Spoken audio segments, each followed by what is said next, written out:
বিমানের রং কেন সাদা হয়?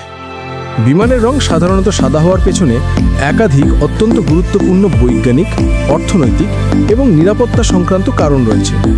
যাত্রীবাহী বিমানের ক্ষেত্রে এই সাদা রঙের ব্যবহার প্রায় একটি শিল্প মানদণ্ডে পরিণত হয়েছে, যদিও বিভিন্ন এয়ারলাইন্স তাদের লোগো বা ব্র্যান্ডিংয়ের জন্য কিছু রঙিন নকশা ব্যবহার করে। বিমানের রং সাদা হওয়ার পেছনে সবচেয়ে গুরুত্বপূর্ণ কারণ হলো তাপমাত্রার ভারসাম্য বজায় রাখা। বিমানগুলি রানওয়েতে দাঁড়িয়ে থাকার সময় এবং উড়ন্ত অবস্থায় উভয় ক্ষেত্রেই সূর্যের প্রখর তাপে সরাসরি উন্মুক্ত থাকে। সাদা রং সূর্যের আলো এবং তাপকে সর্বাধিক পরিমাণে প্রতিফলিত করে, প্রায় ৯৯% পর্যন্ত, এবং খুব কম তাপ শোষণ করে। এটি গ্রীষ্মকালে সাদা পোশাক পরার পেছনের নীতির মতোই। বিমান যদি কালো বা অন্য কোনো গাঢ় রঙের হতো, তবে তা সূর্যের তাপ বেশি শোষণ করত। এর ফলে বিমানের অভ্যন্তর, বিশেষ করে কেবিন এবং গুরুত্বপূর্ণ ইলেকট্রনিক যন্ত্রপাতি অতিরিক্ত গরম হয়ে যেত। সাদা রং সেই তাপকে প্রতিফলিত করে দেওয়ায় কেবিনের তাপমাত্রা উল্লেখযোগ্যভাবে কম থাকে। সূর্য থেকে আসা ইনফ্রারেড বা অবলোহিত রশ্মি শোষণ করলে বিমানের কাঠামোতে তীব্র তাপ সৃষ্টি হতে পারে। সাদা রং এই রশ্মিগুলিকেও প্রতিফলিত করে বিমানের উপাদানের ক্ষতি হওয়া থেকে রক্ষা করে।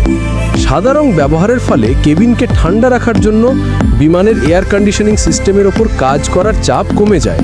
এতে জ্বালানি কম খরচ হয়, যা এয়ারলাইন্সগুলোর জন্য বড় ধরনের অর্থনৈতিক সাশ্রয় নিয়ে আসে। সাদা রং বিমানকে কাঠামোগত নিরাপত্তা নিশ্চিত করতে এবং রক্ষণাবেক্ষণ প্রক্রিয়াকে সহজ করতে অত্যন্ত সহায়ক।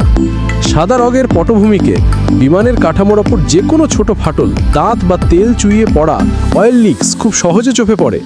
বিমানের সুরক্ষার জন্য নিয়মিত পরিদর্শন অত্যন্ত গুরুত্বপূর্ণ, এবং সাদা রং ক্ষুদ্রতম ত্রুটিগুলিও দ্রুত এবং স্পষ্টভাবে দৃশ্যমান করে তোলে।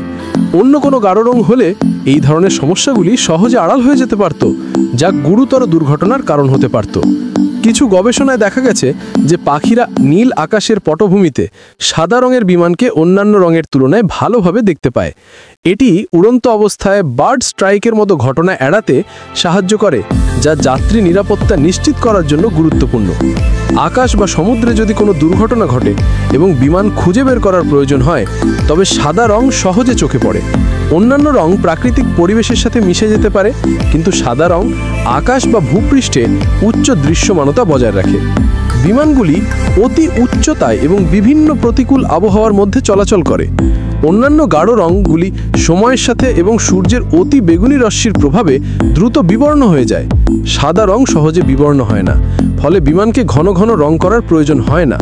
এতে এয়ারলাইন্সগুলোর রক্ষণাবেক্ষণ খরচ এবং সময় দুটোই বাঁচে। বিমানকে রং করার জন্য যে পেইন্ট ব্যবহার করা হয় তার একটা নির্দিষ্ট ওজন আছে। একটি বড় যাত্রীবাহী বিমানকে সম্পূর্ণভাবে রং করতে কয়েকশো কিলোগ্রাম বা তারও বেশি ওজনের পেইন্ট লাগতে পারে। সাদা রং সাধারণত অন্যান্য রঙিন পেইন্টের তুলনায় ওজনে সামান্য হালকা হয়। বিমানের সামান্য ওজন হ্রাসও দীর্ঘমেয়াদে জ্বালানি সাশ্রয় সহায়তা করে। বিশ্বের বহু বাণিজ্যিক বিমান এয়ারলাইন্সগুলো লিজে বা ভাড়ায় নিয়ে ব্যবহার করে। যখন কোনো বিমান এক এয়ারলাইন থেকে অন্য এয়ারলাইনে স্থানান্তরিত হয়, তখন নতুন এয়ারলাইন্স প্রায়শই দ্রুত এবং কম খরচে তাদের নিজস্ব লোগো এবং ব্র্যান্ডিং যোগ করতে চায়।